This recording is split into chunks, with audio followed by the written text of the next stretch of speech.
बिना किसी नाम के या बिना किसी क्रेडिट के इतना सपोर्ट किया उन्होंने अपने आप चाहे वो फ़िल्म मेकर्स हों, डायरेक्टर्स हों, असिस्टेंट हों, सबको इतना सपोर्ट किया लेकिन कभी भी क्रेडिट नहीं लिया उस आदमी ने। एनएसडी के एक्टर्स थे, थिएटर के एक्टर्स होते थे, जब उनकी कंडीशन बड़ी ख़राब हो जाती थी, तो उनको फाइनेंशियली भी बहुत हेल्प की। मैं तो अभी भी बोलता हूँ कि जो पॉलिटिक्स में भी सब फीमेल्स को आ जाना चाहिए, क्योंकि मेरे ख्याल से वो बहुत खूबसूरत वर्ल्ड बना देंगी। अगर ट्रांस वुमेन इस रोल को करना चाहती है, तो उनको डेफिनेटली कहीं न कहीं से तो सीखना पड़ेगा क्योंकि हाँ जी। पूरा उन्हीं के शोल्डर पे होगी ये। एक मैंने जो चीज़ ऑब्ज़र्व की वो ये थी कि they want to be like female.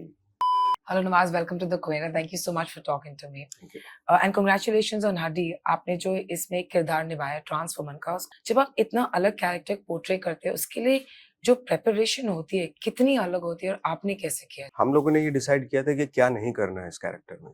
अच्छा। तो उससे बहुत सारी चीज़ें जो है ना आप क्लीशे से बच जाते हैं, हुँ, ओवर द टॉप होने से बच जाते हैं। लाइक क्योंकि इस तरह के कैरेक्टर मैंने देखे हैं। हुँ, और अगर आपने देखा होगा इंटरवल के बीच में एक सीन है जहाँ पे उसके आग लग जाती है पूरे घर में और हुँ, चीखें मार मार के रोता है। वो सीन मैंने अपनी रियल लाइफ में देखा है। आज से 25 साल पहले देखा था मैंने। ओके। दिल्ली में ही देखा था और मैं एक जगह रहता था लक्ष्मी नगर में। वहाँ पे एक कॉलोनी थी ट्रांसजेंडर्स की पूरा परिवार रहता था। वहाँ पे सेम सीक्वेंस मैंने देखा था। मतलब आग नहीं लगी हुई थी बट चीखते हुए और रोते हुए देखा था मैंने। तो जब ये सीन मुझे करना था इमीडिएटली मेरा सीधा वहीं पे गया। लाइफ में जैसे हम लोगों का होता है, हम लोग थोड़ा-सा सबड्यू करते हैं पब्लिक हाँ के जी। सामने अपने इमोशन को थोड़ा हाइड करते हैं। इनका नहीं होता। वो खुलेआम मतलब अगर रोते हैं तो रोते हैं, मज़ाक करते हैं तो हुँ, ठहाका मार के मज़ाक करते हैं। और जो टोनल जो क्वालिटी होती है वो मतलब जो साउंड है तो थोड़ा बुलंद होती है आवाज़ हाँ इनकी। जी। हुँ, ये नहीं कि भई हाँ, दो थोड़ा एम्बैरेसिंग हो जाएगा, थोड़ा-सा लाउड बोलूँगी तो यहाँ पे सोसाइटी के लोग अच्छे लोग बैठे हैं, ऐसा उनका नहीं है। कोशिश यही थी कि जितना उनके करीब बन सकता है कैरेक्टर, ऑथेंटिक या रियलिस्टिक बनता है उतना करें।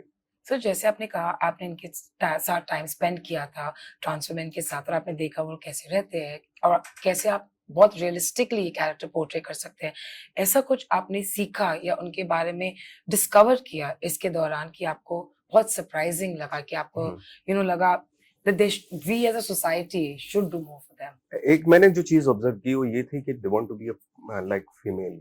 उनकी एक विश होती है लाइफ में कि वो फीमेल बनना चाहते हाँ हैं जी। अपनी ज़िंदगी में। तो मैंने जब कैरेक्टर कंसीव किया मैंने ट्रांसजेंडर प्ले ही नहीं किया एक्चुअली। मेरे दिमाग में था कि मैं एक फीमेल का कैरेक्टर कर रही हूँ। फीमेल बन के दुनिया को देखा तो बहुत सारी चीज़ें हम मर्द लोग जो है जब अपने तरीके से दुनिया को देखते हैं कुछ और होती है, लेकिन ऑनेस्टली जब हम एक औरत बन के दुनिया को देखते हैं वो बहुत खूबसूरत होती है वो दुनिया। थैंक गॉड ये कैरेक्टर की अपॉर्चुनिटी मुझे मिली प्ले करने की और उसके नज़रिए से मैंने दुनिया को देखा व्हिच इज़ वंडरफुल एक्चुअली। तो आपने जब उनके नजरिए से आपने दुनिया को देखा, क्या आपने देखा, क्या सीखा, क्या आपको लगा अलग है? लाइक फॉर एग्जांपल जैसे मेल्स का क्या है कि हम लोगों ने तो सिर्फ वॉर किए, मारा-पीटा, है ना? फीमेल ने दुनिया को संजोने की कोशिश की है, बनाने की कोशिश की है। मैं अंडरगारमेंट्स पहन के भी जब आता था हुँ, और हल्की शिफॉन की साड़ी, हुँ, हल्की-हल्की मतलब इस तरह के स्टफ का कभी कपड़ा मैंने पहना ही नहीं। Of course. यू नो अगर आप कपड़े पे भी हाथ रखते तो सॉफ्टनेस है, हर जगह सॉफ्टनेस है, तो बड़ा यस। खुशी होती है। तो उसी तरीके से फिर कैरेक्टर भी होता चलेगा क्योंकि कहीं न कहीं ऐड ऑन करती हैं सारी चीज़ें। जैसे हाँ ये जी। इस तरह का कपड़ा है, हुँ। मैं रियल लाइफ में ऐसे मैं मैंने इसकी शर्ट भी नहीं बनवा सकता मैं। हाँ जी। लेकिन जब पूरा गाउन पहना मैंने और हाथ लगा के देखा कि हर चीज़ एक सॉफ्टनेस लिए हुए होती है, यू हुँ, नो एक कलरफुल वर्ल्ड होता है, एक खूबसूरत चीज़ें होती हैं सारी, तो वो नज़रिया देखने का मौका मिला मुझे। जैसे मैं तो अभी भी बोलता हूँ कि जो पॉलिटिक्स में भी सब फीमेल्स को आ जाना चाहिए, क्योंकि मेरे ख्याल से वो बहुत खूबसूरत वर्ल्ड बना देंगी। सर हाल ही में जब आप ट्रांस वुमन का रोल प्ले कर रहे हो और जभी भी कोई एक ऐसा कैरेक्टर मूवी में या तो सीरीज में होता है, एक बात चालू हो जाती है और उसके बारे में बहुत बातें होती है कि जभी भी ट्रांस वुमन या से गे कैरेक्टर पोर्ट्रे होता है ऑन स्क्रीन, उनको कास्ट करना चाहिए लीड में। आपका ये पर्सनल ओपिनियन क्या है इसके बारे में सर, रिप्रेजेंटेशन के बारे में? मेरी पर्सनल ओपिनियन ये है कि देखिए हर चीज़ की एक मास्टरी होती है, हर चीज़ में एक एजुकेशन हुँ, होती है। अगर लाइक फॉर एग्ज़ाम्पल अगर ट्रांस वुमन इस रोल को करना चाहती है तो उनको अ, डेफ़िनेटली कहीं न कहीं से तो सीखना पड़ेगा क्योंकि हाँ जी, पूरा उन्हीं के शोल्डर पे होगी ये, हाँ जी। है ना? तो आपको ट्रेनिंग भी लेनी पड़ेगी, आपको एजुकेट भी करना पड़ेगा उसमें, आपको उस तरह का सिनेमा भी देखना पड़ेगा। अब जैसे इवान्का है, 1-2 और हैं, तो वो लोग बाकायदा प्रिपेयर होके आए हैं। हाँ जी। जब आप इंडस्ट्री जॉइन कर रहे थे, आप करा एस्पायरिंग एक्टर थे और आज जब इधर आप बैठे हैं, आप जब देखते हैं शुरुआत के टाइम से और बोलते हैं कि एक ऐसी चीज़ है, एक ऐसी एडवाइस किसी ने शायद आपको दी होती, तो आपके लिए बहुत अच्छा होता इंडस्ट्री जॉइन करने से पहले। ऐसा तो मेरे पास ऐसा इतने एडवाइजर थे नहीं, सारे हमारे जैसे ही थे। क्या कौन हाँ जी। एडवाइस करता, अपने अपने तरीके से सब बात कर रहे थे। हुँ, हमारे लिए सर्वाइवल पहले इम्पोर्टेंट था कि भाई रोल कैसा भी हो कर लेंगे, 1 मिनट का भी रोल होगा, सर्वाइव करना है, टिके रहना है पहले यहाँ पे, वो हाँ जी, इम्पोर्टेंट था सबसे पहले। हाँ जी। बाकी देखा जाएगा। कोई ये तो सोच के नहीं आया था हमें कि आते ही मेरा कुछ हो जाएगा। हुँ, और यही सोच के आया था 50 साल भी लग सकते हैं, शायद ना भी हो तब भी नहीं हो, हुँ। एस्टेब्लिश हो पाएँगे तो कोई बात नहीं, लेकिन करना तो यही था। ऑफ कोर्स अब इसमें आपने अनुराग कश्यप के साथ काम किया है, आप लोग की दोस्ती बहुत पुरानी है। जभी भी कोई भी अनुराग कश्यप सर के बारे में बात करते हैं, they talk from with a lot of love, respect कि उनके as a director, as a friend, he has really been there for his people. What is your relation with him?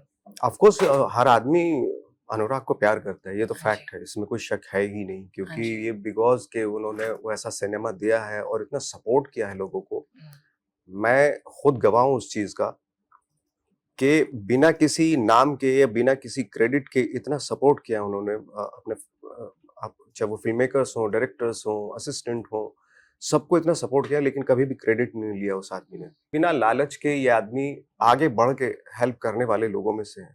हुँ, और बहुत सारी चीज़ें तो जैसे हमारे एनएसडी के एक्टर्स थे, थिएटर के एक्टर्स होते थे, जब उनकी कंडीशन बड़ी खराब हो जाती हाँ थी, जी।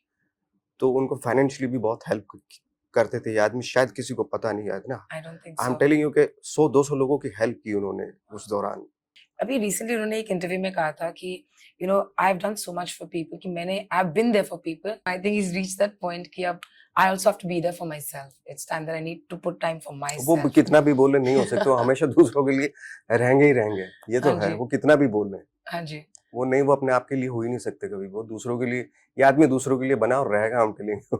नेचर उनका नेचर में है वो नेचर थोड़े ना बदल सकते हैं वो। We live in a world of social media और इसके जो प्रोज है वो कॉन्स है। As a celebrity, as a public figure, जब there are always things spoken about us, good, bad, ugly, and all the time it's there, right? So as an actor, how do you deal with all this? Do you just shut yourself out and say I don't care? हाँ, अब तो यही हो गया, क्योंकि क्या होता है ना, जब आप कुछ बोलते हैं उसको तोड़-मरोड़ के कहीं भी कुछ अलग Hmm, तरीके से पेश कर दिया जाता है, तो थोड़ी देर के लिए दुःख होता है, बट फाइनली सब जानते हैं, सबको पता है hmm, कि था कुछ और, उसका बना के कुछ और पेश किया जा रहा है। hmm. Thank you so much for talking to me, sir, and good धन्यवाद। luck for whatever you're doing next. Thank you.